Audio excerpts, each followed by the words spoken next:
Good morning, everyone. Today we are going to start the syllabus of non-conventional energy sources. It is other form or the other name of for renewable energy sources. So this is the topic we are going to cover. And first of all, while going into the topic, we must be understanding what is the syllabus of it, and also what are the units covered, what are the textbooks we must read, and also what is the material we must have during this textbook, during this topic. Right now we are going to discuss about the right now we will be discussing about the syllabus. So syllabus in the first unit, second unit, third unit, fourth unit, fifth unit, we are having 5 units, as everybody know that. So each unit is having one energy which we are having as a renewable energy. We are going to discuss that one in that particular syllabus. So here in the syllabus you can see the unit 1 is dealing with the basics. So the unit 1 is having completely about statistics of conventional energy sources and supply in the developing countries. So this is what is asking is about is right now what is the statistics available in the conventional energy sources. So what are the various conventional energy sources? As everybody know, it is fossil fuels, petrol, diesel, and all the things what we are getting in the picture that will be covered in the coming classes. And next one is and also how it is the supply is going on in the developing countries. So that is the first line is going to mention that. Next one is the definition concepts of NCS. So first of all, what is the definition of NCS? NCS or RES is nothing. NCS will be called as non-conventional energy sources, and RES is called as renewable energy sources. Both are the same. Both are the same because we can call it as a non-conventional energy sources or the renewable energy sources. And also here we are going to discuss what are the concepts of NCS, limitations of RES. And next one, coming to this next topic, we are having the criteria for assessing the potential of NCS. So here, what is the criteria to understand the potential of various forms of energy or various forms of renewable energy sources available for us? So that criteria we are going to discuss. And next one and the last one is the classification of NCS. So NCS is classified into solar, wind, geothermal, biomass, ocean energy sources, and also comparison of these energy sources. So here in this topic, or this complete unit, we call it as the first unit. And also I just want to remind you everybody, the pass percentage of NCS, the pass percentage of NCS will be from 90 to 100. So minimum 90% students will be passing, and also maximum we can achieve up to 100 out of 100. So this topic is very easy and also very basic level to understand the various renewable energy sources right now, and also what is the latest development happening in each and every energy sources. So therefore we are going to discuss the basics of this thing, so it is easy for every student to understand it, to understand what is the importance of RES and what are the various energy sources available and what is the part in that, or what is the technical part in that we are going to read.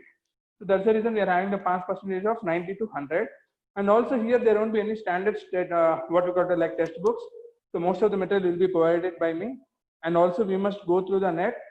And also I will be sharing the videos. We are having plenty of videos there, but in the class we can't take all the videos. And also while in the class I will be showing you exactly 3 to 4 videos in the live demo classes, so that you'll be understanding what is what. And also I'll pause the video, and also we can discuss at that particular point of time what is the things discussed in the video. So this topic also will be covered. Okay. And okay, this one, as you can see, that one, the first unit is very small. The first unit is very small and also covering very basic topics. Now we are coming to the second unit. We are having the solar energy. Solar energy available for the sun. Here you can see. So here I am just briefing the topics because it will be easy for us to understand what topic we are going to read, and also how to prepare the topic. So this is very important. So first we must know how to learn the topic and also what is the topic we are having.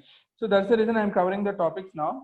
So this is the syllabus. In the unit 2 we are having the solar energy completely, and unit 3 you can see wind energy, and the unit 4 we are having the geothermal and the biomass is covered. Both are covered in one unit only.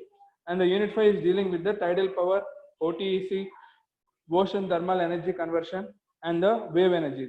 So these 3 topics are covered in this one. So here you can see that one, unit 2 is only solar energy, unit 3 wind, geothermal and biomass, unit 4, unit 5 wave, tidal and OTEC. So all 4 are distributed in the 4 different units. So here what we are learning in the unit 2.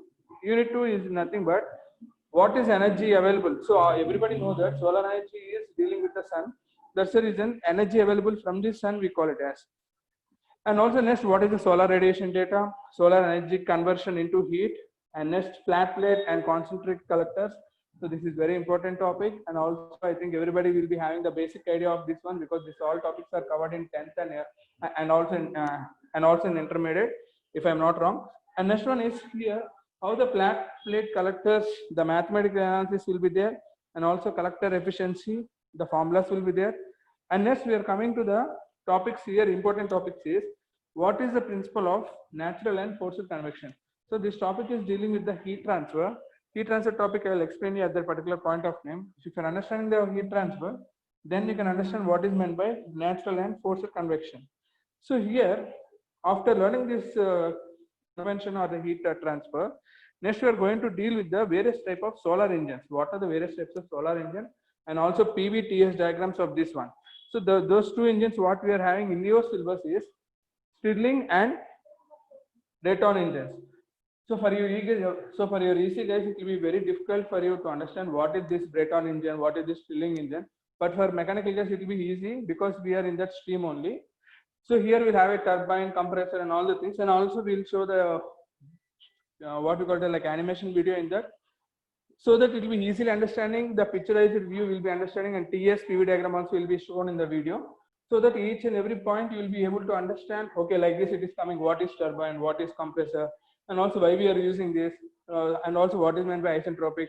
Briefly, I will cover so that EC guys will understand ECE or EEE, or at least like, but I think aero people will be able to understand what is meant by the Brayton cycle, the TS PV diagram, what is meant, what is the function of the compressor, what is the function of the turbine. And the next one is we are going to deal with the photovoltaic and PN junction, solar cells, PV systems, standalone, and next one is grid connected solar power satellite. So these are the topics we are going to deal in the unit 2. And I request every student, in every student, this is not a one-way topic, because NCS is a topic where we must give some like webinars or like seminars in the class, and also weekly once each and every student, or at least one session will be for the students. So at least 5 minutes, and also one session of 40 minutes means 8 students must present there, their own views on their own topic.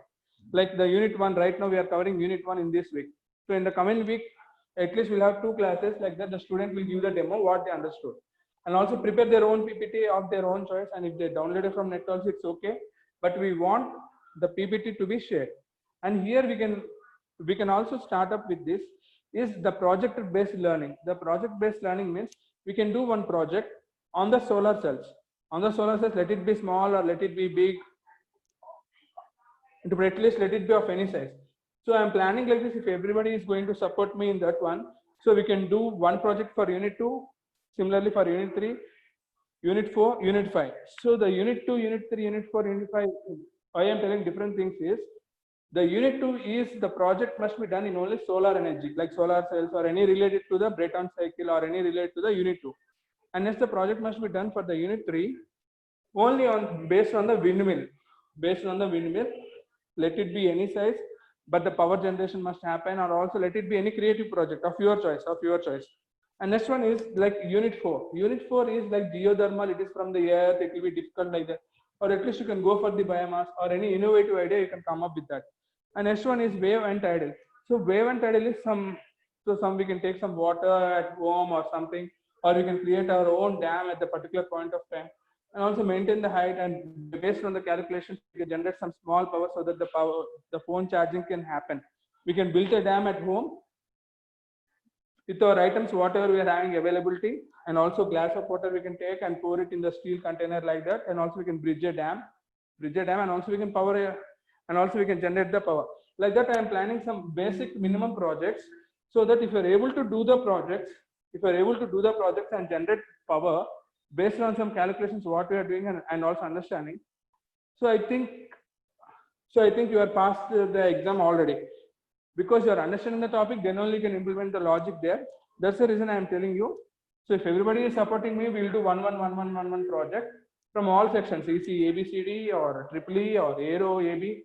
So all the classes we can do at least one project from each class, or at least some group of students, five students like that, one project, then we call it as project based learning. If you're hands-on practice, it will be easy for the student also to understand what is the concept. So right now we will be dealing with the like collector efficiency is like this much is the efficiency of solar cell. But what is the live example we are getting? So based on that concept, if you're having the basic knowledge of this thing, so then you will able to do the project easily. Okay, so this is my plan of action. I just want to tell. So unit 2 is dealing with solar energy. And now coming to the unit 3, we're having wind energy conversions. So here what we are having wind energy conversions is just mentioning general formula, lift, drag, and basis of wind energy conversion and all the things. So here while converting the wind energy conversion is going to take place, we must take some factors into consideration. One is effect of density, frequency variances, angle of attack, and wind speed. And also these are the major factors which are going to affect the performance of the windmill. And also here the windmill or the windmill rotors, we call it as, is classified into two types. One is horizontal and next one is vertical axis rotors.